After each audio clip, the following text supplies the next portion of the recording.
এই ৬টি কথা আপনাকে আরও শক্তিশালী করবে। ১. কাউকে ভয় করবেন না। আমতা করে কথা বলবেন না।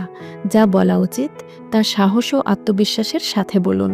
তবে কথার মধ্যে অবশ্যই বিনয় থাকতে হবে। ২. নিজের আবেগ নিয়ন্ত্রণ করতে শিখুন। আবেগ যেন আপনাকে খেয়ে না ফেলে সেদিকে খেয়াল রাখুন।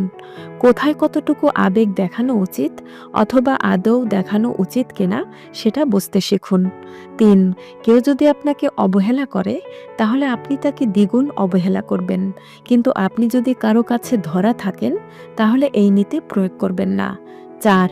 কোনো মানুষকে এত বেশি সম্মান করবেন না যাতে নিজেকে খুব বেশি ছোট করা হয়। ৫. যেখানে আপনার সম্মান নেই সেখানে যাবেন না। আত্মমর্যাদার ব্যাপারে কখনো আপোস করবেন না। আপনি নিজেকে যতটা মেধাবী মনে করেন বাস্তবে আপনি তার চেয়ে অনেক বেশি মেধাবী। ৬. সাহস, সততা